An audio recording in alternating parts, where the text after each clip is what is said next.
हाजिर है, हाजिर है, हाजिर है हम, हाजिर है, हाजिर है, हाजिर है हम। लब्बैक लब्बैक लब्बैक या रसूल अल्लाह, लब्बैक लब्बैक। जिन लोगों ने अभी रात तक आपको बाहर लाने में मदद की, कुछ उनको कहना मैं चाहिए? बहुत बहुत उनका शुक्रगुजार हूँ, और ख़ास तौर पर उन बच्चों का जो दोपहर 2 बजे से लेकर के रात 2 बजे तक 12 घंटे मैं भी खाया नहीं था, वो भी खाए नहीं, बगैर ऐसे ही खड़े रहे बाहर। मैं उन बच्चों से बड़ी मोहब्बत के साथ शुक्रगुजारी पेश करता हूँ, और जितने लोग भी वहाँ खड़े थे, जो भी कोशिशें की हैं, अल्लाह ताला सबको जज़ा अता फरमाए। चलिए, बिस्मिल्लाहिर्रहमानिर्रहीम, अल्हम्दुलिल्लाहि व कफ़ा व सलामुन अला हबीबिहिल मुस्तफ़ा, अम्मा बाद। जहाँ तक आप पूछ रहे हैं कसूर तो ये इसको बताना अब उन्हीं लोगों का काम है जिन्होंने डिटेन किया। कसूर तो ऐसी कोई बात नहीं थी। जुमा था, जुमा की नमाज़ के लिए जामा मस्जिद में आने का मैंने पहले से ऐलान किया था। ये तो पूरे सोशल मीडिया पे सबको पता है। आज 17 जून 2022 जुमा का दिन, और सबको ये भी पता है कि हमने जो है ना काउंटर कॉल करने के लिए, काउंटर डिबेट के लिए, जो एक साधु पाखंडी जिसने हुजूर पाक सल्लल्लाहु ताला अलैहि वसल्लम और इस्लाम के ख़िलाफ़ बहुत सारे जहर बका है, और आज के दिन वो आने की बात किया था। तो अगर आता और डिबेट करना चाहता तो हम हाजिर थे, लेकिन ये बात भी तय थी कि उसको पुलिस ने हाउस अरेस्ट किया था, और बाकी चीज़ यहाँ पर ऐसी कोई सिचुएशन नहीं थी। लेकिन हम अपने वादे के मुताबिक जुमा में हाजिर रहे।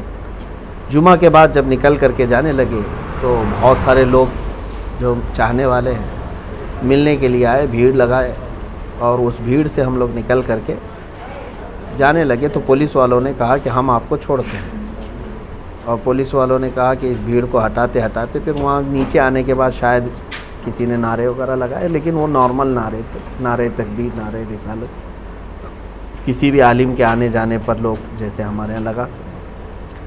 उतने पर उन्होंने कहा कि आप थोड़ी देर थाने में आइए। थोड़ी देर के बाद थोड़ी देर होते होते उनकी जितनी एजेंसियाँ थीं सब के ज़रिए से उन्होंने तफ्तीश करके अभी रात के तकरीबन 2 बजे हम लोगों को छोड़ दिया, और कहा कि आप जा सकते हैं, कोई चीज़ नहीं है। उनको जो कुछ भी मालूमात करनी थी वो सब मालूमात कर लिया उन्होंने। उसमें कई एजेंसियां आई, अपनी अपनी रिपोर्ट उन लोगों ने की है, लेकिन अल्हम्दुलिल्लाह कोई तकलीफ़ नहीं है, कोई ऐसी बात नहीं है कि टॉर्चर हो या हरेसमेंट हो, ऐसी कोई चीज़ नहीं है अल्हम्दुलिल्लाह। मुफ्ती और साहब बाकी जी, हाँ, ये सवाल एक ज़रूर बनता है कि नारों की जहाँ तक बात है, पिछले जुमे को जब 10 तारीख थी, 10 जून को, तो एक पूरा हंगामा बरपा हुआ था। नहीं मालूम कि कौन लोग थे जो जामा मस्जिद की सीढ़ियों पे आके ऐसा कर गए, और ये वीडियो तो पहले ही से यति नरसिंहानंद सरस्वती की आ रही थी। देखिए, तो आज अचानक नारे कैसे हुए? और ये बात का भी पता था कि यति नरसिंहानंद सरस्वती हाउस अरेस्ट हो गया, नहीं आ रहा। हाँ, फिर देखिए, पिछले जुम्मा का तो मुझे मालूम नहीं है क्या चीज़ हुई थी, कौन लोग आए थे, उस पर तो मुझे पता नहीं। लेकिन इस जुम्मा तो हमने ना किसी को लोगों को बुलाया था, बल्कि हमारी उस वीडियो में मौजूद भी है। हमने ऐलानन कहा था कि मैं तन्हा जा रहा हूँ, मैं अकेला जाऊँगा। लोग जो आने वाले थे मैंने उनको भी मना किया, किसी को आने की ज़रूरत नहीं है, हम देखेंगे इंशाअल्लाह उधर जो भी होगा। और बाद में नारे कैसे लगे? नारे तो देखिए, कोई भी एक बड़े आलिम आते हैं या जिससे लोग मोहब्बत करते हैं, वो जब आते जाते हैं तो नारे लगते हैं, बहुत कॉमन चीज़ है, आपको भी पता है। जब भी कभी जो है ना कोई भी आपके यहाँ आलिम आएंगे तो उनको जो पहली मर्तबा लोग देखते हैं तो नारा लगाते हैं, लेकिन वो नारे तो कॉमन है, हमारे इस्लामिक नारे हैं। और ये मस्जिद के अंदर में नहीं हुए, मस्जिद से बाहर आ जाने के बाद जब मैं जा रहा था तब नारे लगे होंगे, बस इतनी सी बात है और कोई बात नहीं। कोई वायलेंस नहीं हुआ और ना ही कोई हमने डिस्टर्बेंस किया है वहाँ पे।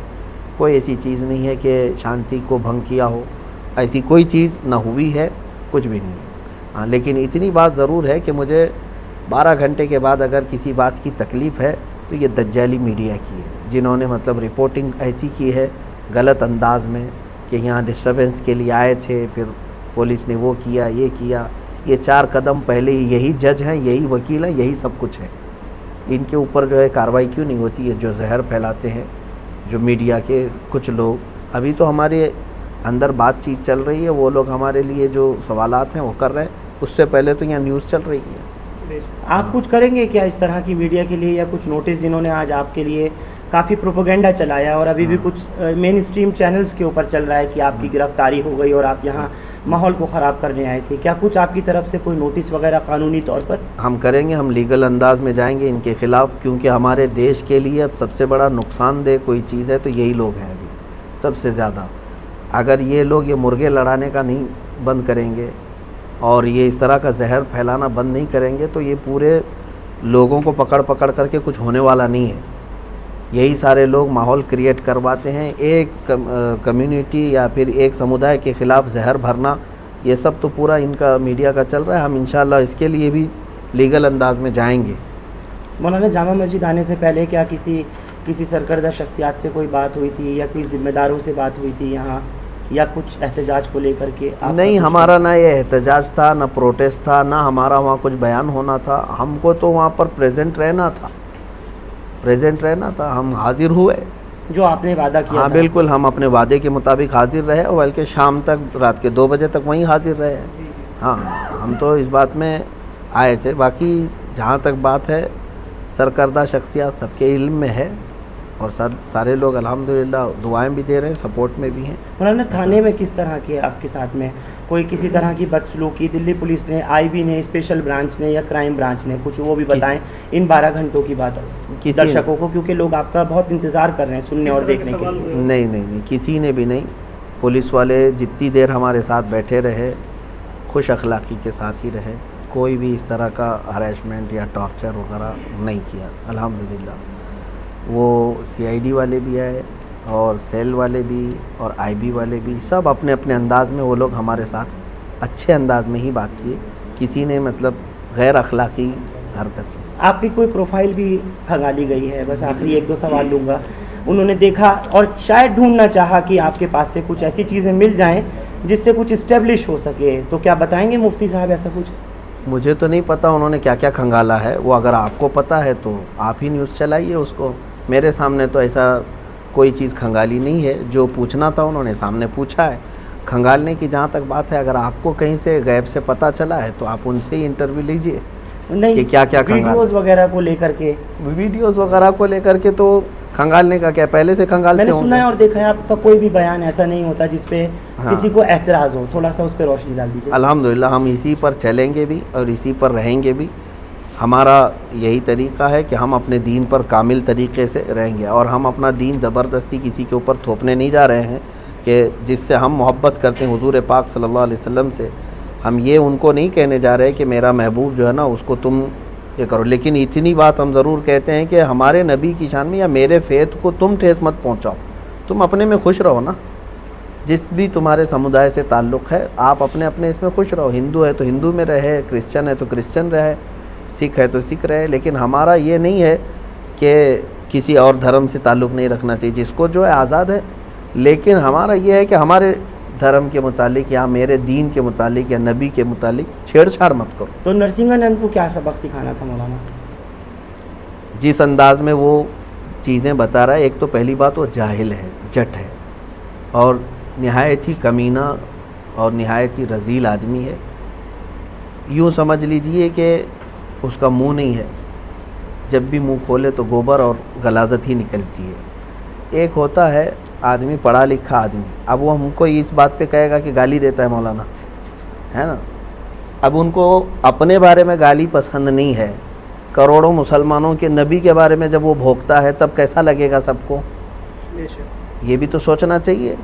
तुम यहाँ गुफे में बैठ कर के बलात्कारी कह देते हो, दलाल कह देते हो और फिर जो है ना उस पर जाहिल आदमी वो कहता है कि तुम्हारी किताबों में लिखा हुआ है। इस जाहिल से मैं कहता हूँ एक लाइन अरबी की वो पढ़ कर के दिखा दे तो मैं समझ जाऊँगा, क्योंकि मेरा दीन पूरा अरबी में है। इसको कहाँ से अरबी समझ में आई जो मेरे दीन की किताबें पढ़ रहा है? सारा गूगल से लिया होगा और सारी जो किताबें बाहर से आई हैं उसको पढ़ पढ़ करके क्या ऐसे ही दीन सीखा जाएगा? मेरे दीन को अगर समझना है तो क्या वो बुखारी शरीफ पढ़ा है, क्या वो मुस्लिम शरीफ पढ़ा है, क्या वो तिरमिज़ी पढ़ा है? मेरे नबी के सारे अखलाक किरदार महफूज है। ये तो जो है ना एक अंग्रेज़ की लिखी हुई किताब को लेकर के वो बवाल मचा रहा है। अरे कहीं किसी और के घर का मसला लेकर के तुम अगर मेरे नबी के बारे में ये सोचने बैठ जाओ तो इससे बड़ा जाहिल कौन है। हम तो यही बताना चाहते हैं इसके पीछे कोई प्रोपेगेंडा या कुछ बिल्कुल आपको प्रोपेगेंडा साजिश लग रही है सरकारों की, चाहे वो यूपी सरकार हो या फिर केंद्र सरकार हो, मोदी योगी की? अब ये सारी चीज़ें देखो, खामोश रहना और इन तमाम मामलात पे चुप्पी साधे रहना, ये भी तो एक मसला है ना कि इन तमाम चीज़ों पर हम तो बार बार यही कहते हैं कि जहाँ से गलाजत निकल रही उसको रोक दो तो बाकी सब शांति। न किसी को प्रोटेस्ट करने की ज़रूरत है, न किसी को डिबेट करने की ज़रूरत है। क्यों भाई, इतने सालों से क्या हम रोज़ डिबेट करने के लिए निकल रहे हैं क्या? कहीं हम रोज़ चैलेंज करने जा रहे हैं या चैलेंज एक्सेप्ट करने जा रहे हैं? जब इधर से कोई चीज़ आती है तो फिर काउंटर या जवाब देने की किसी की तो जिम्मेदारी है। अब ये लोग कहते हैं, जैसे पुलिस वाले हों या ज़िम्मेदार लोग, कहते मौलाना वो पागल है, वो मूर्ख है, बेवकूफ़ है, उसको छोड़ दो। आपने कहा पुलिस ने? नहीं, जो लोग कहते हैं ज़िम्मेदार लोग, हाँ, इस तरह की बातें जो कहते हैं, जो बहुत सारे लोग कहते हैं, पागल अगर है तो पागल खाने में रहना चाहिए। कुत्ता अगर पागल हो जाए तो उसको आवारा नहीं छोड़ते, काटेगा दूसरों। तो ये बात तो नहीं है ना कि पागल है तो हर चीज़ करने लग जाएगा। आप फिर पागल खाने में बिठाओ ना उसको। ठीक है, आपने अग्निपथ का जो देखा, जिस तरीके से एक भी गोली चलाई नहीं गई, एक भी लाठी चलाई नहीं गई, ट्रेनें जला दी, पटरियां उखाड़ दी और सब कुछ कर दिया मौलाना, तो क्या इसको हम दो तरफा बात कहें नहीं? ये पुलिस वालों से ही पूछना चाहिए आपको, एक सेकंड, कि जहाँ जहाँ उनके इंतज़ामात जिस तरह से हैं। एक मिनट मौलाना, यही आज तो बहुत बुरा इन्होंने हाल किया है, लेकिन एक कहीं भी गोली की खबर नहीं है। अब ये तो मसला चल ही रहा है पूरे ऑल ओवर इंडिया। देखिए, हम इसको महसूस कर रहे हैं कि किसान आंदोलन कर सकता है, वो प्रोटेस्टर है। गुज्जर बरादरी अपने आरक्षण के लिए आए, वो प्रोटेस्टर है। सिख लोग भी प्रोटेस्ट कर सकते हैं, वो प्रोटेस्टर हैं। अभी छात्र लोग उतरे हैं, वो भी प्रोटेस्टर हैं। लेकिन मुसलमान अगर उतरेगा तो फिर दंगाई है। ये चीज़ जो हो रही है, ये भी जो कर रही है ना, ये मीडिया कर रही है, इसकी भी दोषी मीडिया है। मैं अब इसका ब्लेम जो है ना किसी और के ऊपर नहीं डाल रहा हूँ, मीडिया बना करके इस तरह दिखाती है। दोनों चीज़ें तो आप ही के हाथ में है ना, एक तो वो प्रोटेस्ट बता रहे और एक को दंगा बता रहे, ये सारी चीज़ें, जबकि दोनों वही चीज़ चल रही है। जिन लोगों ने अभी रात तक आपको बाहर लाने में मदद की, कुछ उनको कहना मैं बहुत बहुत उनका शुक्रगुजार हूँ, और ख़ास तौर पर उन बच्चों का जो दोपहर 2 बजे से लेकर के रात 2 बजे तक 12 घंटे मैं भी खाया नहीं था, वो भी खाए नहीं, बगैर ऐसे ही खड़े रहे बाहर। मैं उन बच्चों से बड़ी मोहब्बत के साथ शुक्रगुजारी पेश करता हूँ, और जितने लोग भी वहाँ खड़े थे, जो भी कोशिशें की हैं, अल्लाह ताला सबको जज़ा अता। चलिए, बहुत बहुत शुक्रिया। ये थे मुफ्ती सलमान अजहरी साहब।